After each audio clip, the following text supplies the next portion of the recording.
Hello, friends. We are excited that our No Small Endeavor Plus community is growing. Now, all of our friends in the No Small Endeavor orbit are intelligent, smarter than average, winsome, good-looking, while the members of NSC Plus seem especially so because they are enjoying ad-free episodes as well as special subscriber-only content once a month where we discuss habits and practices learned from our guests over the years. And those special episodes have been a lot of fun, personal and practical. I love sitting down with our producer, Jacob Lewis, and recording those for you. And so we would love to have you join us. And your NSC Plus membership helps support the show. So because of all of these things, we'd love for you to join the NSC Plus family. Just go to nosmallendeavor.com, click subscribe, and start catching up on our subscriber-only episodes today. Again, go now, nosmallendeavor.com, click subscribe, and start catching up. See you there. I'm Lacey Camp. This is No Small Endeavor. You're listening to our unabridged interview with Anthony Ray Hinton. Mr. Hinton was convicted of a crime he did not commit and sentenced to death in the state of Alabama. He served 30 years on Alabama's death row.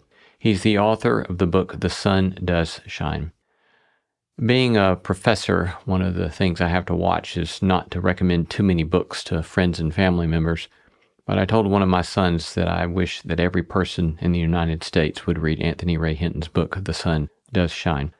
Mr. Hinton is an Alabamian, as am I, and I found his story of unjust prosecution and conviction deeply distressing, and the way in which it was dealt with so cavalierly, unjustly, deeply distressing. And at the same time, I found Mr. Hinton's story deeply moving, an amazing, remarkable possibility for what it means to be human and to strive to live a good life that's a hopeful life, that's even a joyous life in the midst of so much that is wrong. Be encouraged. Mr. Anthony Ray Hinton spent almost 30 years on Alabama's death row after being wrongfully convicted of robbery murders which he did not commit. His cause went all the way to the United States Supreme Court, where the charges were vacated, and then the state of Alabama came to retry Mr. Hinton. They dropped all charges, and Mr. Hinton was released. Mr. Hinton is the author of the New York Times bestseller, The Sun Does Shine, How I Found Life and Freedom on Death Row, which Desmond Tutu called amazing and heartwarming. And it's a description with which I heartily agree. Welcome, Mr. Hinton. Thank you for having me. It's a pleasure to have you. I've very much been looking forward to this conversation and very grateful for the time with you today. You and I both grew up just outside Birmingham. I grew up on the east side of Birmingham, and you on the west side. Yes. In a little town called Praco. What do you remember from growing up in Praco, Alabama? Well, Praco was a coal mining town. Your father worked in the mine, and all the mother was a domestic house worker, and children went to school. But it was the best time of my life. Mm.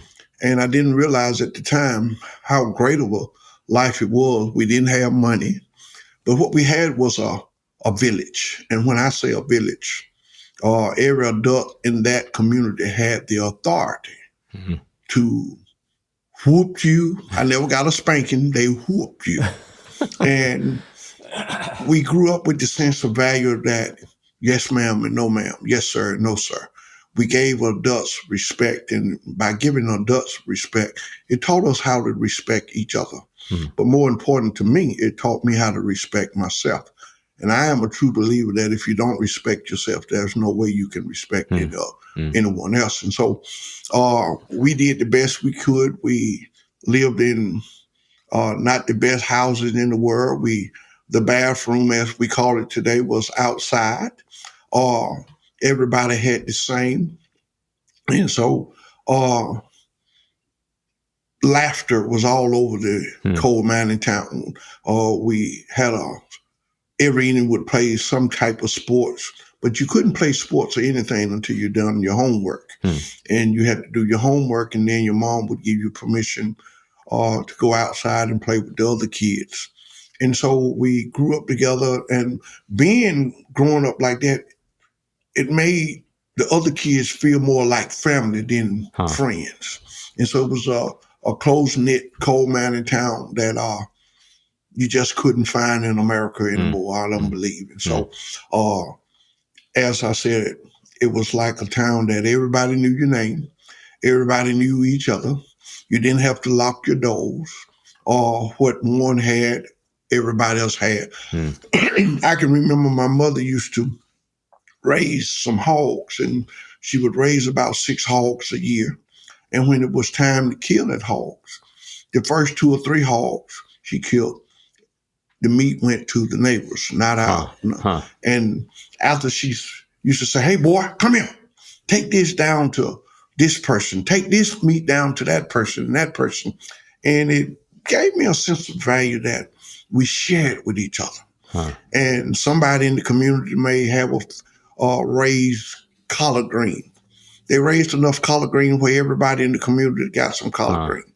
And the next person may raise corn. And that's how we fed ourselves. That's how we shared with each other. And it just brought me up as a kid. And it still lives with me today that we may not have more than others, but we always had enough that we could share with someone. And at the same time that you're having those beautiful experiences, you're also there in the wake of what came to be known as Birmingham, with all the sort of civil unrest in Birmingham. So in what way, being there not far outside of Birmingham, did all that was going on there, were you aware of that, or what was your experience with all of that turmoil? As a kid in where we live, and I was aware of racism. My mom and everybody in the community used to talk to the kids about racism. I remember my mom telling me that there are bad people in this world, and those are the people that you need to pray for. And when the Birmingham happened, I remember my mom getting all of her children together and said, "Listen, something bad have happened."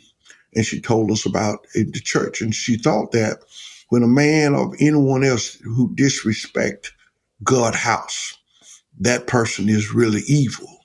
And she wanted us to be extra careful when we walk to school. She wanted us to be extra careful from taking a ride with anybody. And she said, especially someone of white, just tell them, no, you walk. She said, you don't never know who they are, what they have, and their intention of.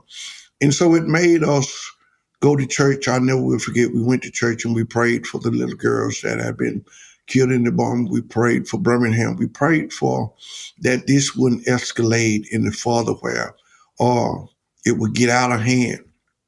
And, when you brought up in a town where in Preco, blacks live up on top of the hill and more white live down below us. And even then it taught us a separation. And my mom told us these are the time that she used to tell us that evil people live in this world, they exist. And that's why we must always stay prayed up, because you never know what's going to happen. And so it made us realize and understand what was going on. But and to this day, I always ask, what is the difference? God made you exactly who he wanted you to be, and he made me exactly who he wanted me to be. I to this day don't see the difference. You bleed red blood just as I. And that's just the way we was brought up, to believe and love in this country and do what we can, see no man for his race, but see him for who he is, and that is that he is God's child. Mm. You tell another fascinating story about you and your friend Lester, and the ways that you would, when you're walking home from school or afternoon activities, that you had this kind of routine that you would do. Would you describe that for us? Yes, Lester and I, we would stay over and practice football, basketball, baseball, whatever. And believe it or not, we had to walk 5 miles. And walking after practice, when it wasn't cold, we would walk and just start walking in. But every time we heard a car, we didn't take for granted that that car was not out to get us. We had to take it seriously, and we would run up in the woods until that car passed. And that was because our mother had taught us how to survive and how to just get in the woods. And Lester and I would lay down in a ditch hoping and waiting till the car passed so we could get up and start walking again. It was nothing that I thought that a child should have to go through, but those are the times we was living in. I couldn't understand, and Lester couldn't understand what we had done so bad or what we had done at all that people would want to hurt us. We didn't ask to go to this white school. We was perfectly happy going to an all black school, but they started integration. Lester and I just had to learn how to survive, but more important, we had to learn how to protect one another and how to run. And my thing was, I didn't want to leave Lester, and Lester didn't want to leave me. So we just would say, hey, don't worry about these books. Don't worry about nothing. You run as fast as you can if they get out to come and try to find us. Sometimes we would go in a different direction, but we always had a plan to meet back up, but we just never did want to get caught. Sounds like you were quite the athlete in high school. I would say I was very good in basketball as well as baseball. Baseball was my love. Baseball is still my love. I think there's not too many people can brag, and I'm going to brag this morning. Bring it on. And say that I batted 618 in baseball. That's incredible. And so I tell people to this day, baseball to me is the most hard sports to play. These guys now throwing over 100 miles an hour. You got to have good vision. You got to have reflex to get out of the way. And so baseball to me is a game that I love. And I used to play third base, which better known as the hot corner. Yeah. And I was pretty good in catching the ball as well. But I loved the sound of that bat. When it hit one, and you can tell that the sound of the bat, whether it's just a regular hit or it's gone. And God didn't bless me with speed, contrary to people thinking that we all can run. Well, I can't run. My brother then was gifted with speed. And so I decided, you know what, since I can't run, I need to hit that ball as far as I can. And that way I won't get thrown out. And so lucky enough, I used to hit quite a few home runs and I could walk around the bases. And so it was kind of ironic that I used to get out there in the summertime and throw the ball up and catch it. I used to throw it and run and get it and hit it. And then I would, my brother used to get out there and throw it to me. But no disrespect to anyone, we used to have to make our baseball.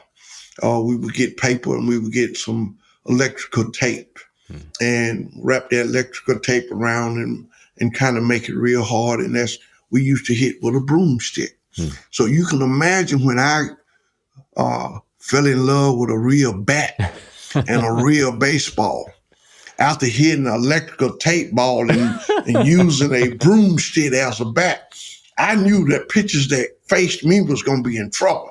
And so I just love the sound of it, baseball. I love the what baseball represent. And I think baseball is just probably one of the most best game that you could teach your child to play.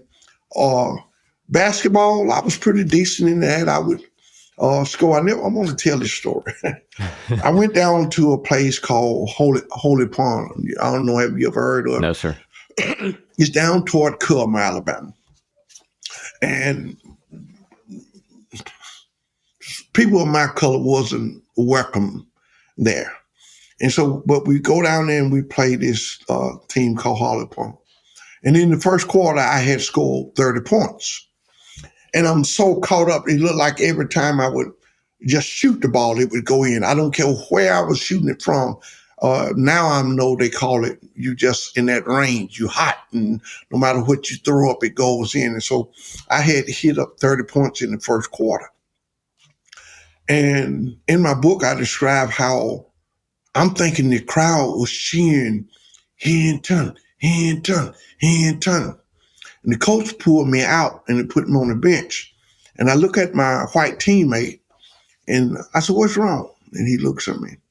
I said, man, you hear him cheering my name? And he looks at me. He said, man, they're not cheering your name. I said, well, what they saying? And he didn't want to say. I said, what they saying then?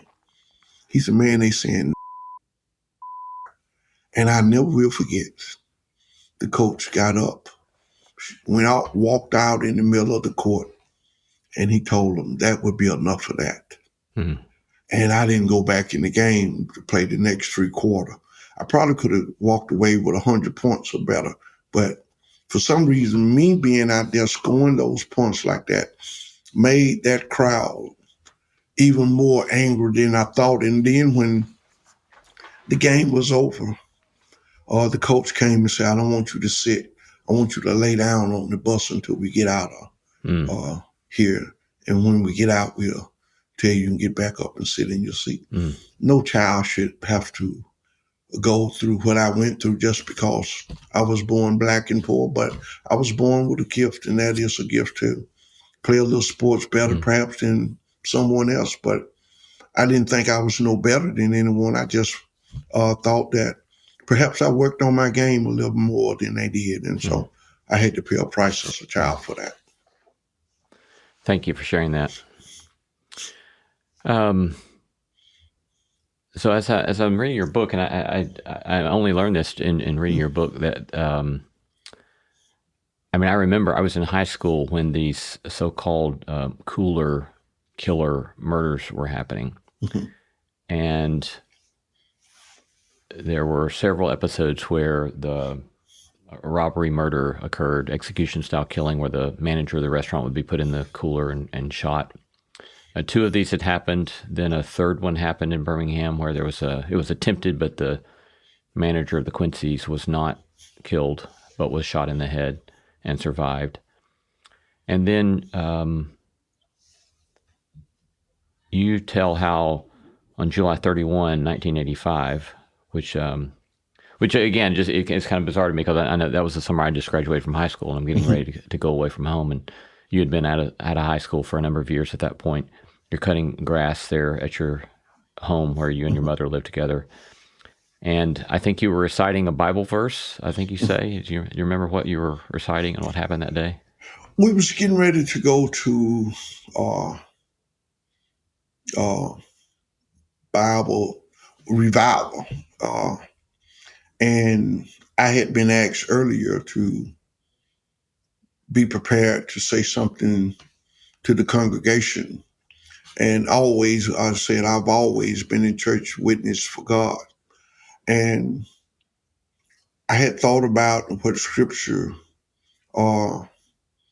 we would talk about and what I would talk about. And I always tried to find a scripture that made me believe more and more into God. And I'm not for sure, but I think I had come across a scripture where it teaches you to continue to have faith in God regardless of what trials and tribulation you're going through. And being black and poor, I always felt that we needed to lift each other up, and had no idea that I would never make it to Bible study because you just didn't think that I wouldn't make it. I hadn't done anything not to make it to Bible study. And to be honest with you, when they put those handcuffs on me, Bible study and everything else just left my mind. But I always wanted to do something, and I always believed that things happen for a reason, but nothing that particular day had happened. And so I was looking forward to going to church and trying to uplift my neighbors and say, hey, there's no need in being disparate. There's no need in feeling bad because God lives and we are here. And regardless of what we have and don't have, everything belongs to God. And I didn't get the opportunity to do that. It's, as you tell over the next 24, 48, 72 hours or so, these shocking stories where at one point one of the investigators, when you're asking, you don't even know why you're there. And finally, this particular investigator says, you're under arrest for first-degree kidnapping, first-degree robbery, first-degree attempted murder. and you say, you've got the wrong person. Mm-hmm. And then he says, we're not even done with you yet. There's going to be more charges. And he says, and this shocking, he says, I don't care whether you did or didn't do it. In fact, I believe you didn't do it, but it doesn't matter. If you didn't do it, one of your brothers did, Mm-hmm. and you're going to take the rap. But what do you remember about that moment, or how did you experience that moment? I was hurt. If I'm going to be honest with you, and I believe in honesty, my mom had brought us up to believe that the police was your friend. She used to tell us if we ever go somewhere and we get lost or whatever, always try to find a police officer.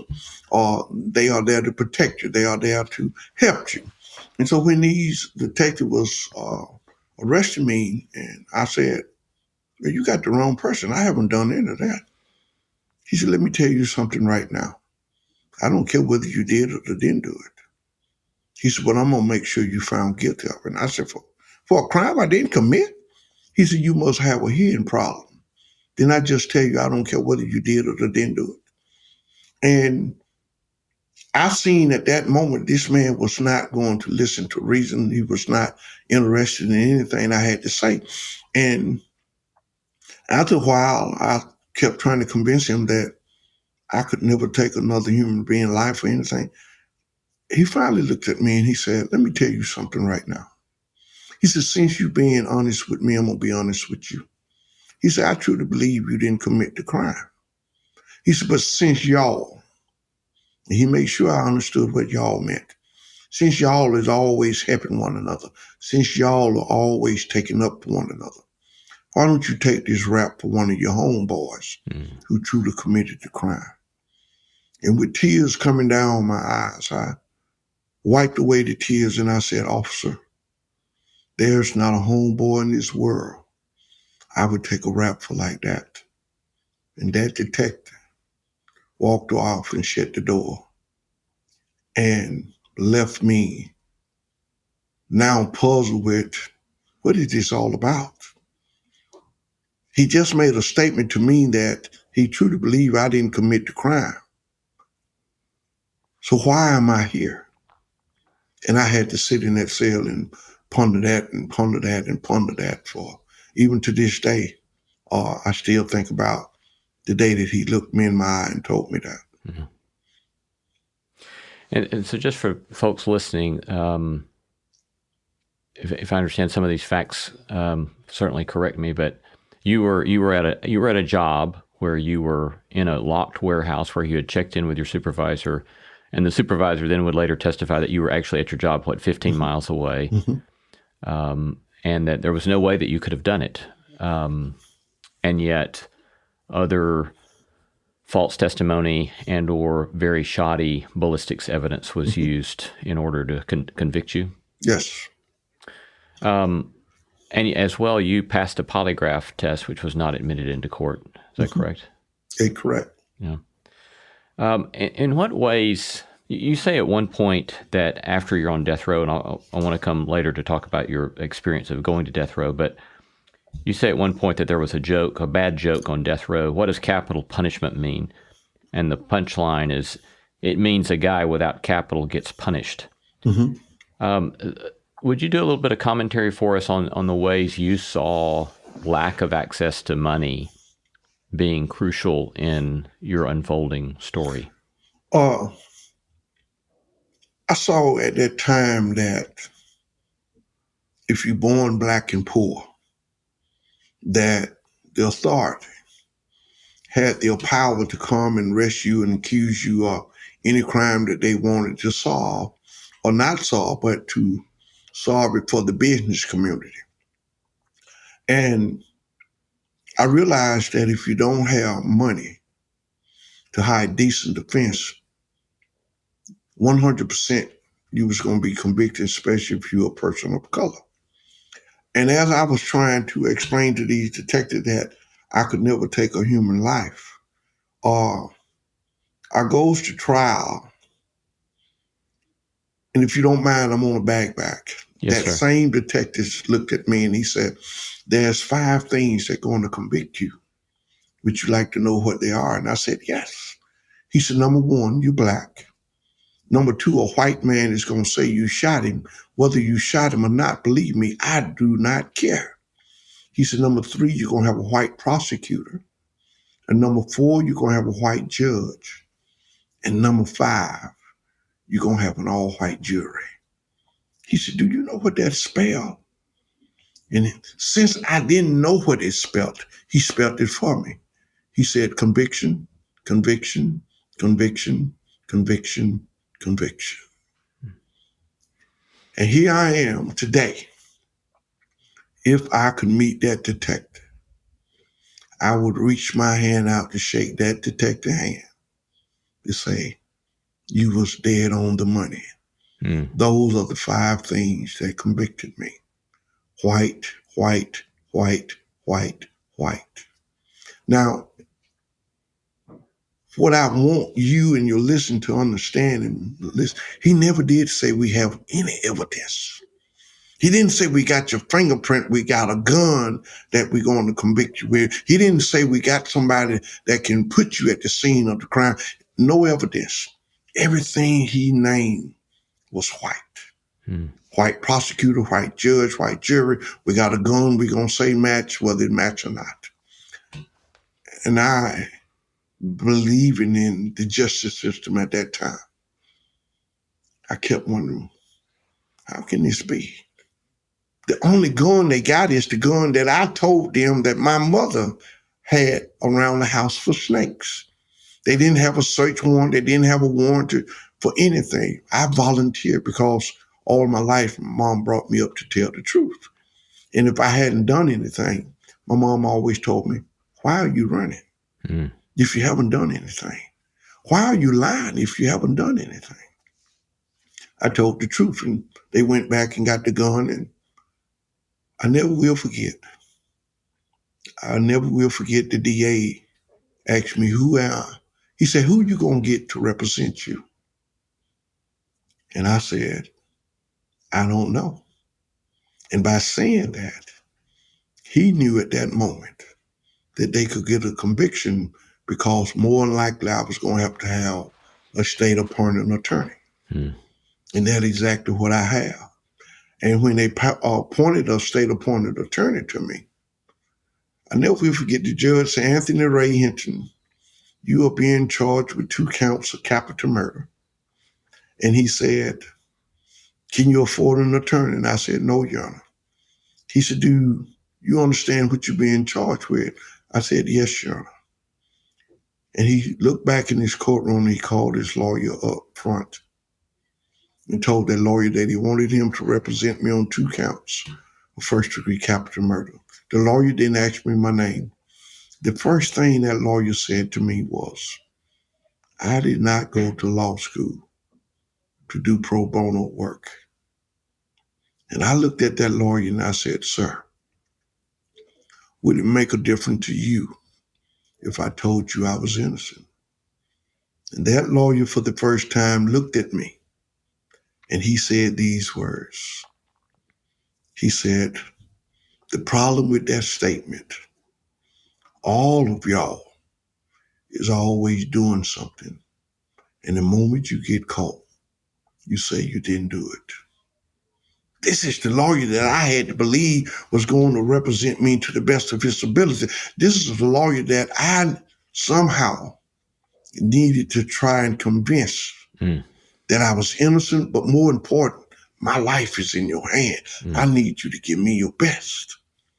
But that lawyer did exactly enough to make it legal and to get me found guilty. And I never will forget the day that the judge stood up proud and said, Anthony Ray Hinton, you have been found guilty by a jury of your peers. And it is the order of this court that I sentence you to death. And that judge had the audacity to say, may God have mercy on your soul. And just when I thought that I had heard it all, and I give him the benefit of the doubt, the prosecutor could be heard over the courtroom saying we didn't get the right today. but at least we got off the street. Oh. And Oh.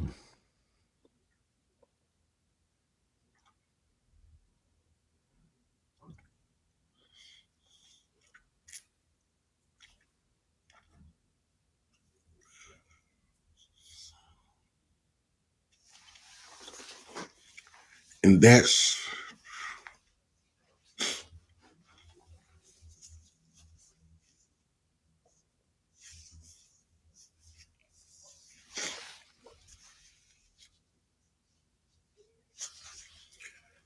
that tone, that not seeking truth cost me 30 years of my life that I should never have been tried nor convicted.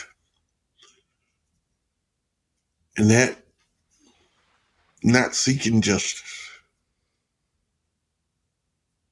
caused me the greatest pain.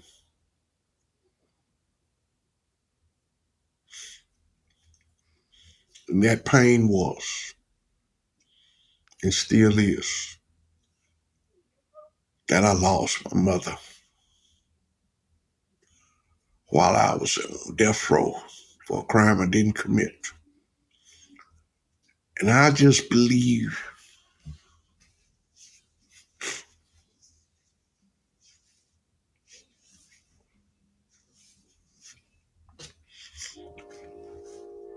that my mother died worrying about her baby boy. She had no way of helping me, and I found out that she was trying her best to get the lawyer that was appointed to represent me. She was trying her best to get him to represent me, and she was getting some of her Social Security check, and he wasn't even on the case. And so I have to live with that every day of my life, knowing that my mom died and I didn't get a chance to say goodbye. I didn't get a chance to tell my mother how much I admired her, how much I loved her, and how much I appreciate her for bringing me up to be a decent human being.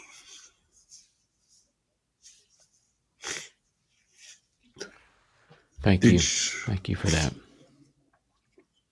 What do you remember about those first 24 hours of being taken to death row? Whew. I remember when they put me in the inside of the cage, how small it was. And I learned that it was a 5x7 cage. I remember all of the noise that was coming from every direction that you could possibly, men shouting, men hollering. It was like being a place where there's nothing but noise. And I kept even asking myself, how do they sleep with all of this noise? How do anyone think with all of this noise? And just before the officer closed the door, I asked him, I said, is it always like this? He said, you'll get used to it. And he shut the door. And I looked up and there was nothing but concrete to my left, to my right, up above my head. And then if you look straight out the door, there was nothing but mesh wire. And the only little hole you could see is a little hole where they bring you your tray and give it to you. And everything else was concrete. The bed was made out of like steel bed. They had a little plastic-like mattress on it. No pillows. They had a toilet mounted to the wall, and that was it. No window. No window. The first thing that I knew I had to do is somehow I tried to make my mind believe that this cell was larger than what it is. And I remember closing my eyes and saying, this got to be the biggest cell I ever seen. And I was trying to convince myself of that. But when I opened my eyes, it just still was the same. And at that point, I remember another officer had come and he said, get ready, they need you down at the infirmary. And when they bring you in, they take you down to the infirmary to give blood. Or they ask you any question about your history or medical so they can put it on file. And that's the only time I got a chance to just walk. But even then, they put leg irons around my ankles. They put handcuff on me, my wrist, and then they put what they call a shock vest on you. Because after all, I'm on death row, and the essentially would be if anybody on death row, they have nothing to lose. So we 3 officers escorted one man to the infirmary. You go there and the nurses would tell them to take the handcuff off, but that was it. And they first take blood, ask you some questions, take you back to the cell and shut the door. I got there when it was almost 3:00 in the evening, and they had already fed at 2:00. And since I had just got there, one of the guards brought me, I believe it was a bologna sandwich, and he told me, so they'll eat breakfast in the morning. And every morning they eat breakfast at 2:45 a.m. And you get up, breakfast at 2:45, lunch is at 10, and dinner is at 2. And after that, after 2, if you don't have money to buy something off the commissary, you just have to wait till breakfast. So you can imagine I lost quite a bit of weight. I tell people that jokingly, if you want to lose some weight, just go to prison. I guarantee you're going to lose some pounds. And so you kind of get used to it, not eating. And if luck would have it, and I use that word, the day that I got there, they was in the process of executing a man.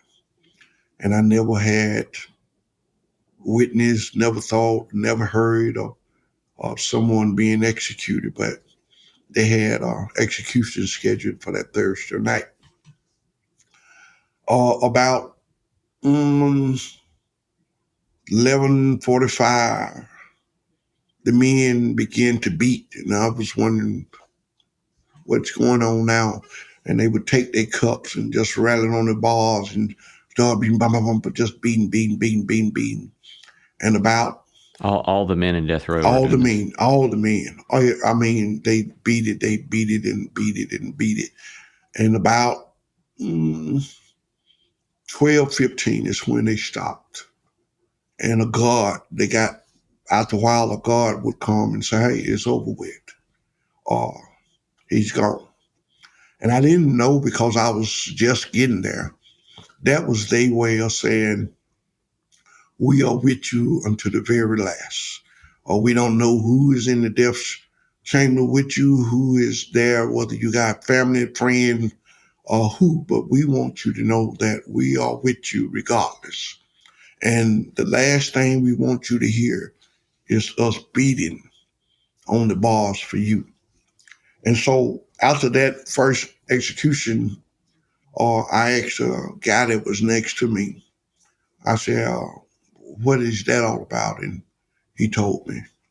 And after that, uh, I can honestly say I didn't say nothing else to nobody for about 3 years. You just stopped I speaking. just I just stopped talking altogether. And then the smell that of the human flesh. My cell was about 30, almost 30 feet away from the death chamber. And when I tell you I never smelled anything that's worse than a human being being set on fire. And Mm. I'm saying to myself, how in the world do one get used to this? How in the world do you set a human being on fire? I didn't, being honest, I didn't know nothing about the electric chair. I never read up on the electric chair. I didn't even know what it was. All I've learned over the years. They put you in, strap you down, and pull a switch, and the electricity go through your body and literally kind of set you on fire. And so, And the chair had a nickname in Alabama. yeah, they call it Big Yellow Mama. And ironic enough, a prisoner made that chair. And so I don't know, did he know what he was making at the time? But he made it, and that's where the chair come from, an inmate there at Holman Correction Facility. And they named it. The story is that one of the officers told them to paint it, and all they had was some yellow paint. And that's what they painted it, and that's how I got the nickname Yellow Mama. And I read that it was painted with the yellow that was used on the highways, on the stripes on the highways, built back in the 1920s. Yes, sir. How many executions, killings occurred while you were on death row? A total of 54. I don't know, do anyone care or to understand that these men becomes your family. This is all you have. You get to know them, you get to hear their story, you get to learn why they did what they did. And what I've learned while I was there, the one that did what they did, some of them didn't even remember doing it. They were so high on drugs. And they would sit there and say, man, I didn't go in that house to kill anybody. I thought everybody was gone. I went in there to steal something to get another fix. And it don't change, but it changed my perception of them, because I was dealing with how do you kill someone? What got into you that you felt you had the right to take someone's life? And me being from a religious background, I didn't understand, but I understood that things happen, but I didn't understand how did it get that far and how did it get that bad with you. And after listening to these men say, hey, when you on drugs, when you're hooked the way I was hooked, man, you'll do anything to get a fix. I needed help, but I didn't know how to go get help. And so I kept feeding a habit. And I kept hearing that over and over by different other men. I was hooked on this. And everything my mom had, I used to steal it and sell it to get some drugs. And everything my wife had and we had, I even sold the cars. I've done some bad things to try and get a fix. And I began to now understand how bad drugs was, because I'm proud to say to you this morning, at the age of 68 years of age, I have never smoked a cigarette. I have never experimented with any type of drugs. I have never drunk a beer. any alcohol in my life. And so me not having that desire to do it, I had to understand that just because I didn't do it didn't mean everybody else didn't do it. And I had to understand that some people got hooked on it. And when I say hooked, I don't know another word from listening to them. And they would say, man, if I could go back, I would never touch drug again. But you know, it's too late there. Yeah. And so you share these stories with each other. You talk about the upbringing. You talk about their childhood compared to my childhood. I went to school and I tried to get an education where they dropped out in the 7th and 8th grade, and nobody seemed to care about them dropping out in the 7th and 8th grade. And dropping out, I believe that's what led to them to the street, where they became drug addicts, where they became murderers, where they became robbers, where they became something other than what I truly believe that every man have the ability to be, and that's something great. You tell a story at, I don't know how long you had been there, but as I recollect the story, there were a lot of occasions apparently where in the evenings men would weep or sob on death row. And one night you, and this may have been when you first started speaking again on death row, there was I think a man crying. Absolutely. His name was Henry, maybe? It wasn't Henry, but it was another man crying. And for some reason, it was exactly 1 a.m. in the morning. His crying woke me up. And I got out of this bunk bed that was too small for me.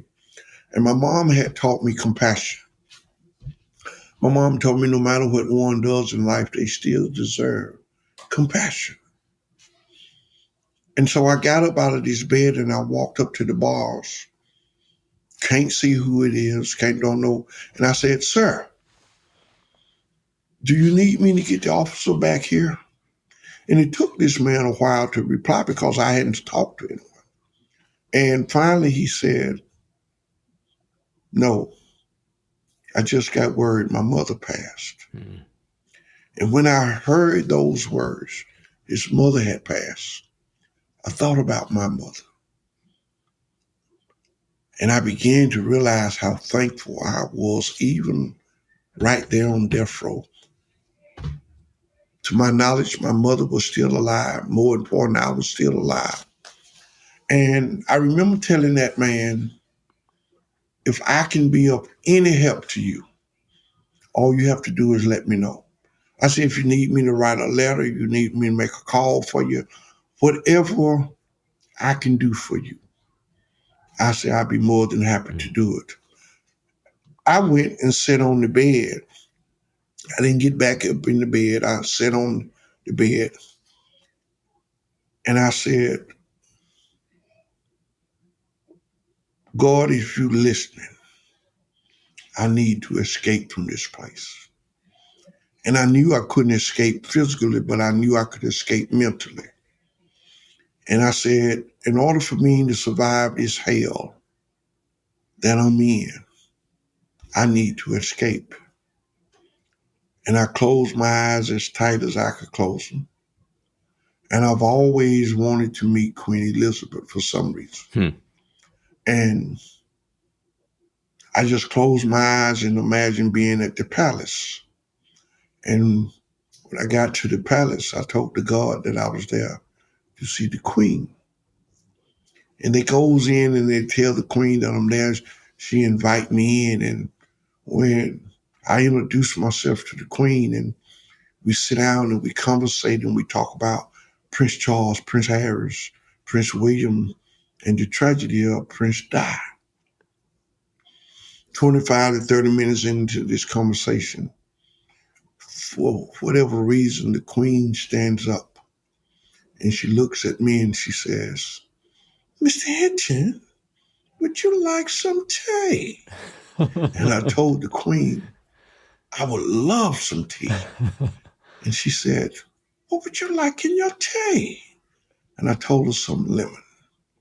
And she had the bullet to go out and bring some lemon. I squeezed this lemon in my tea and we conversate some more. And in my mind, about 25 to 30 minutes later, I stands up and I tell the queen I must be leaving. And the queen looks at me and she says, Mr. Hinton, will you come back? And I told the queen I would love to come back.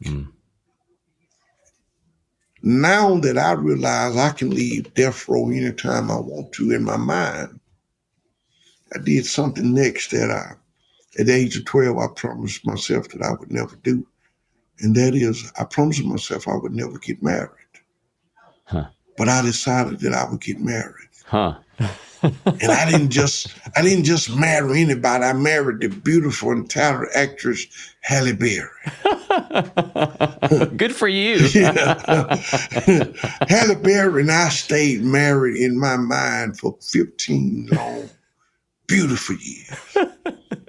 And I tell people to this day, if there was and if there is a perfect wife, Halle Berry was the perfect wife.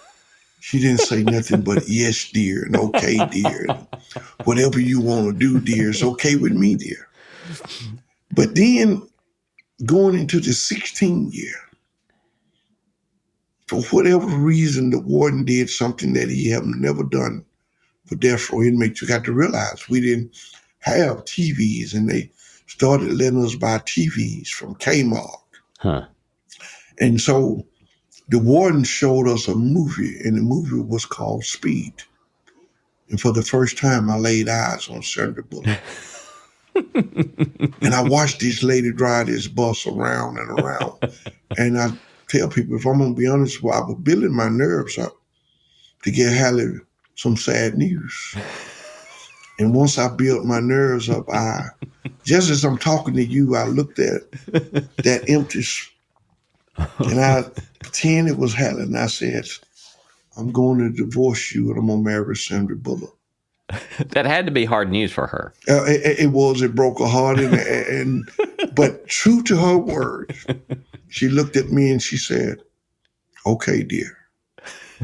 And by that time, a God called me and kind of brought me out of that fantasy world that I was in. But that's how I was able to do my time, by imagine being anywhere but on death row. And it got me through 30 years of pure hell.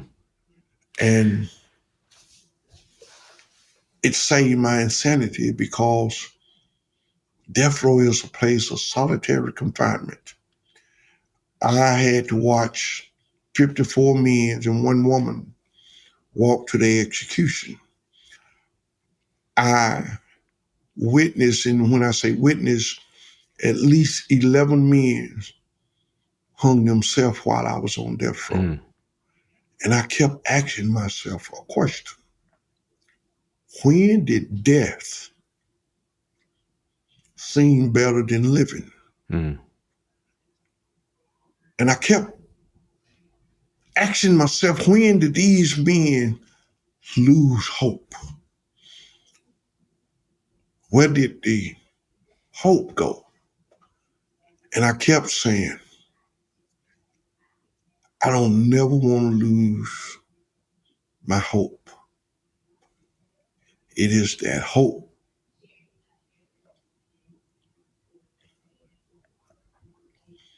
that got me through the toughest years of my life. And people don't understand, when you're there for something you know you didn't do, it is much harder on that person, because all I could say, I don't belong here. I should have never been here. How do I hold on? How do I not get in that stage where they got? How do I not take a razor blade and cut my artery and bleed out? What it is that I need to do to hold on. And believe it or not, I would play baseball for the Yankees every year. And for 5 straight years, we won the World Series. For 5 straight years, I told myself I hit the winning home run every year. I played basketball for my beloved, pathetic New York Knicks. I didn't change and get on a winning team. I stayed with the team that I've always loved. And then I played tennis. I went to Wimbledon 5 straight years, and I beat Roger Federer. I beat Rodell, and I won Wimbledon for 5 straight years. And even to this day, Wimbledon have yet to send me my Rolex watch. So, Another theme that runs through your storytelling on death row is this kind of dynamic between choice, anger, hatred, and rage. And you're very forthright about these various times at which rage begins to bubble up in you. When you're early in death row, this rage towards the prosecutor. Later, this rage that even though the state of Alabama clearly knows that the evidence was not sufficient to convict you, and knows that it was a faulty conviction, and they continue to drag it out, and not trying to help you get exonerated, so that it has to go all the way to the U.S. Supreme Court. You talk about the way in which you begin to feel the rage bubble up in you again. And yet you keep coming back to this notion that you still had a choice. And at one point later on in the book, you say, I was afraid every single day on death row. And I also found a way to find joy every single day. I learned that fear and joy are both a choice, as well as you having said that hatred is a choice, or to not hate, love and compassion are a choice. So, I mean, most of us never have to experience the kind of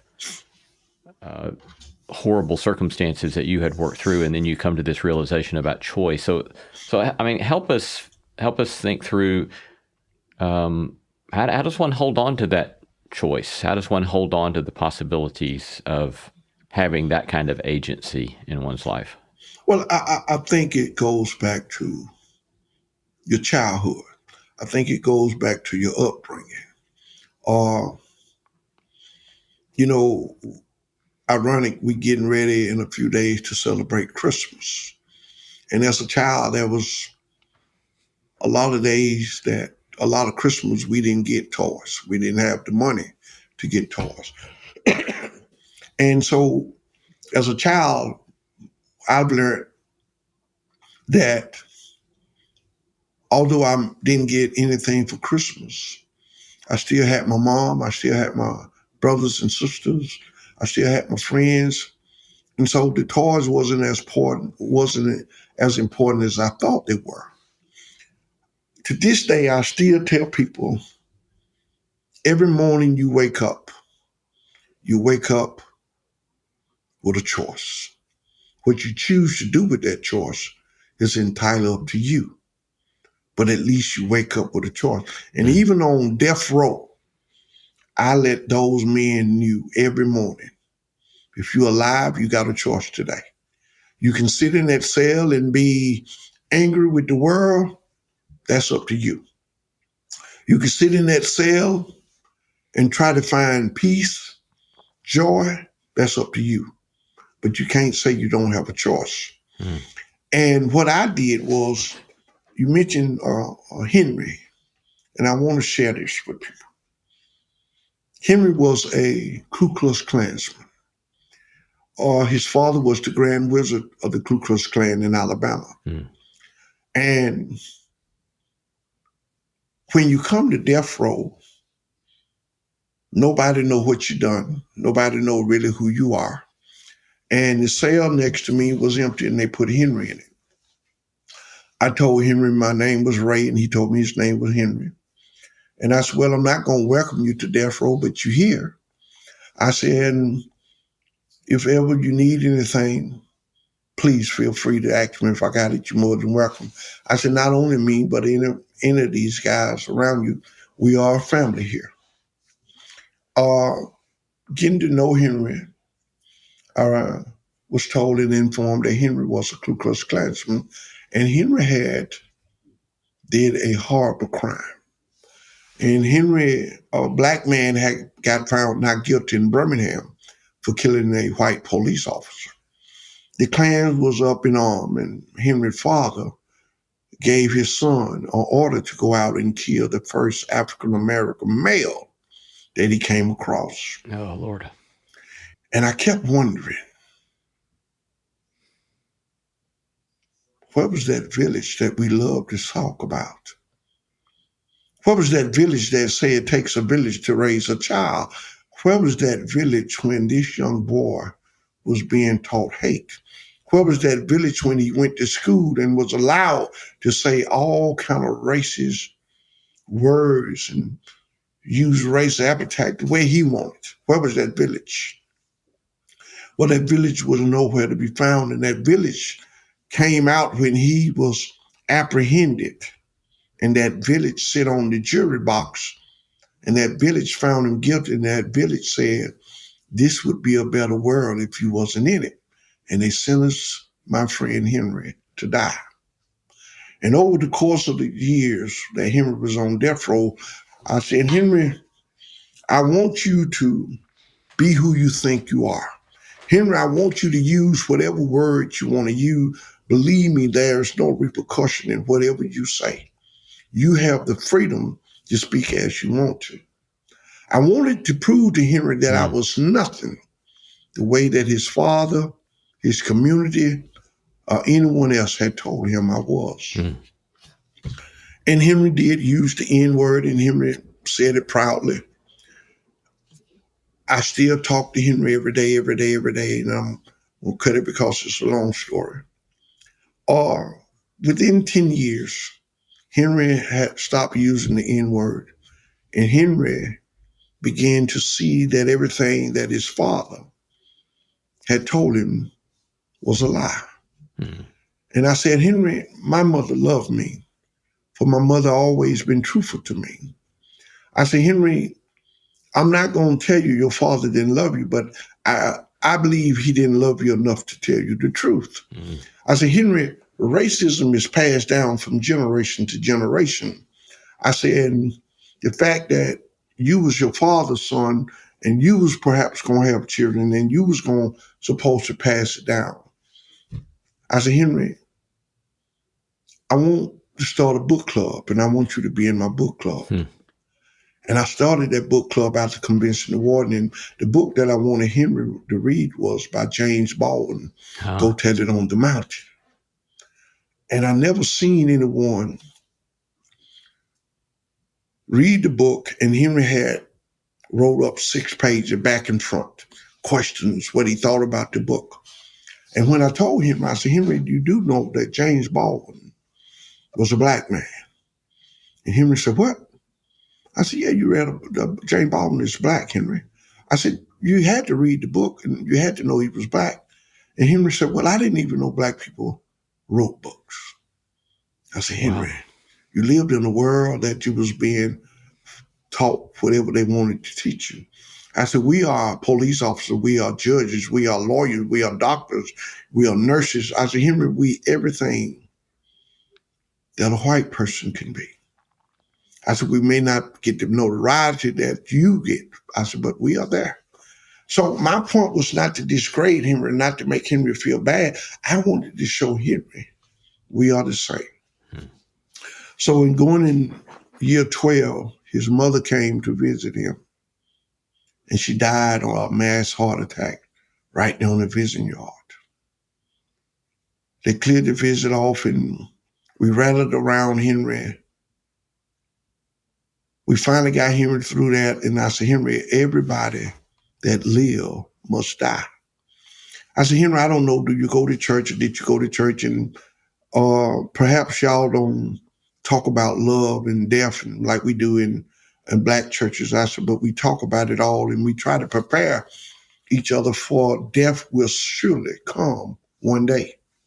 I said, my mom have passed since I've been here, and I understand what you're going through. It's the hardest thing you could go through, especially being here. About a year later, no one other than Benny Hayes himself came to death row to see his son. I was on the visiting yard, and Henry waited for me to come. I got up, and which you weren't supposed to get up, but I went in high. And Henry introduced me to his father. Hmm. But Henry didn't introduce me as Ray, as Anthony. He said, Daddy, this is my friend, Ray. And I reached my hand out to shake his father's hand, but his father wouldn't shake my hand. And I left and went back to my table. And after visiting, I was over. I knew Henry was looking sad. I said, Henry, what's wrong? He said, oh, nothing. I said, Henry, come on, Brian. We've been around each other now for too long. Don't lie to me. What's wrong? He said, my father told me, as long as he come to see me, do not ever invite him to his table. And I said, Henry, that is your father cancer. If your father want to die with that cancer called hate, then Henry, let him die with that cancer called hate. I said, you don't have to die with it. Henry, you got a choice now. And so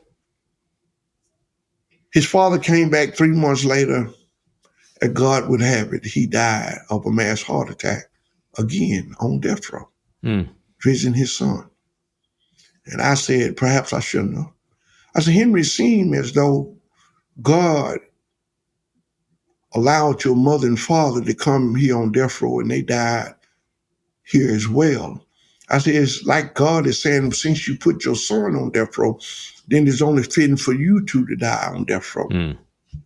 I said, I'm trying to make sense of it because I never known anyone parents to die on death row. And I remember him saying, well, that's one way of looking at it, but perhaps it was just their time. I said, no doubt it was their time, but where they died is what can't get out of my mind. Well, this is year 13 and going in year 14. Henry seemed to be doing well, and everybody respected him, and Henry was getting along. In year 15, they said Henry on the execution date. And Henry wrote the warden and asked the warden, could I be with him, because all of his family had died out, and the warden told him yes. The day of his execution, I wanted to make Henry just laugh. I didn't want Henry to think about today is my last day on earth or nothing. I wanted Henry to laugh. They put us on the visiting yard at 9 a.m. that morning. The warden had got up a bunch of change and for us to get up and go get snacks out the vending machine. And I believe I did a great job. I made Henry laugh. And about 9:30, they brought Henry his final meal. And when Henry took the lid off his tray, I looked at it. It was a 6-ounce steak. And I said, Henry, you ready to die? He said, why would you say that? I said, that's all you want for your last meal, a little old 6-ounce steak? And he said, yes, Ray. And he said, Ray, can I ask you something? I said, yeah, Henry. He said, if it ever become your time, what are you going to order? I said, Henry, I'm glad you asked me that. I said, but Henry, what I want, they're going to have to go to the forest and get it. And when they bring it back from the forest, I'm going to say, that ain't what I told y'all I want. I said, Henry, do you know how far the forest is from Alabama? I said, so every time they bring me something, Henry, it's not what I want. I said, Henry, in other words, if there's a law that say they can't execute me until I eat my last meal, I'm going to be here forever because no matter what they bring me, it ain't what I want. And Henry laughed and he said, Ray, only you could think of something like that. And so now it becomes 11:30 and they come in and they get Henry and they allow us to embrace for the first time. I embraced Henry and I looked at him and I said, Henry, I want you to know that I love you. I want you to know that I believe God, I know love you. I said, and I hope you have asked God for forgiveness. I said, Henry, I hate that you was brought up different the way that I was brought up. I said, but it's never too late. I said, God is a forgiving God. I don't never ask you about your religion. I said, because that's, to me, as every man has a right to believe what he want to believe. I said, but the God that I serve is a forgiving God. And Henry, I just ask that you ask God to forgive you. And he said, Ray, I've been asked God to forgive me. And I said, well, you know what, Henry?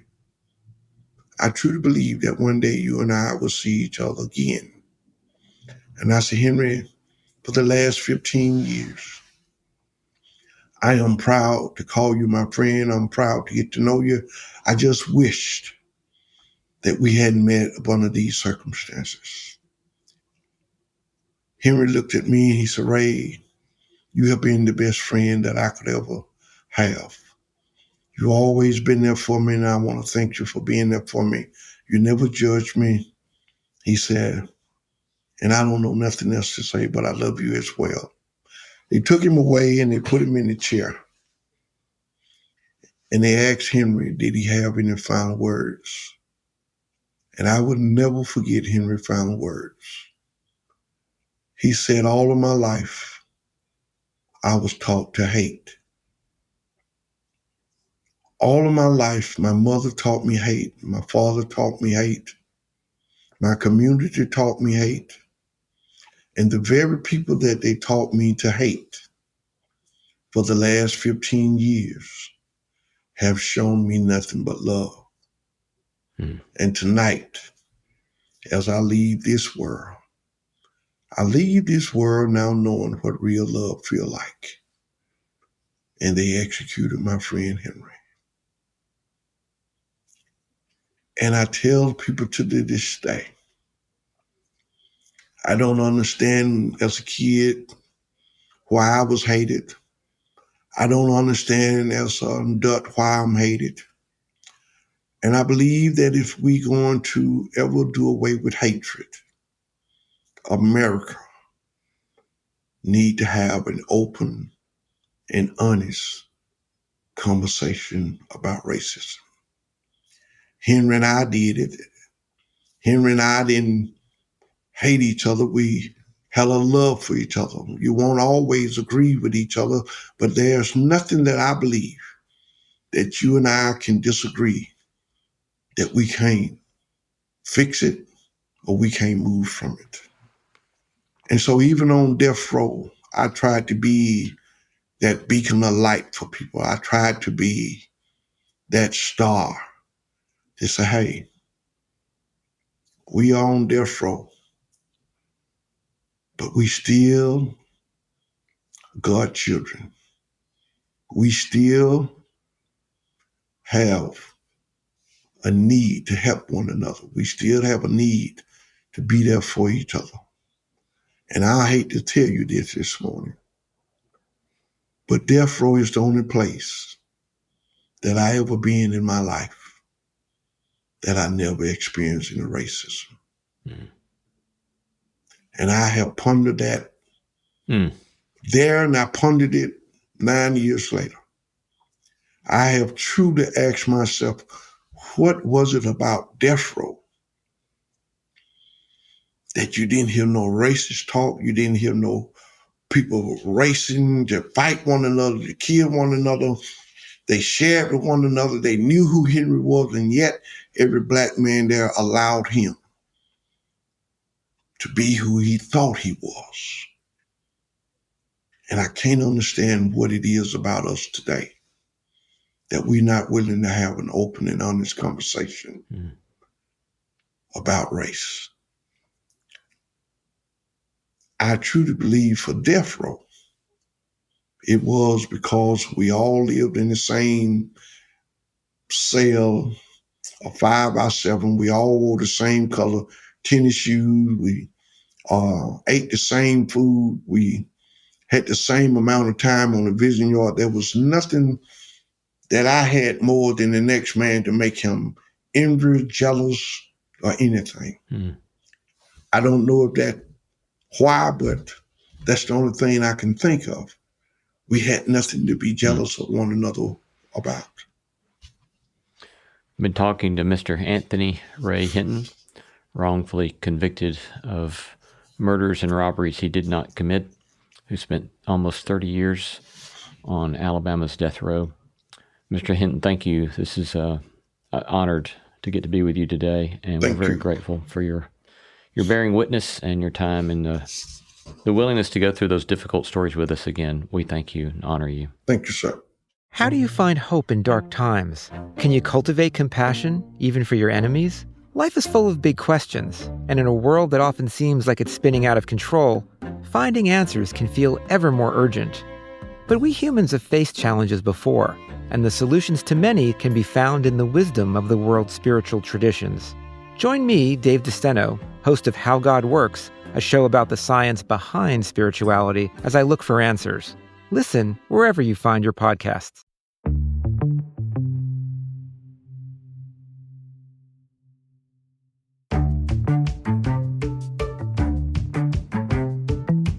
Our thanks to all the stellar team that makes this show possible. Christy Bragg, Jacob Lewis, Sophie Byard, Tom Anderson, Kate Hayes, Mary Evelyn Brown, Carrie Harmon, Jason Cheesley, Ellis Osborne, and Tim Lauer. Thanks for listening, and let's keep exploring what it means to live a good life together. No Small Endeavor is a production of PRX, Tokens Media LLC, and Great Feeling Studio.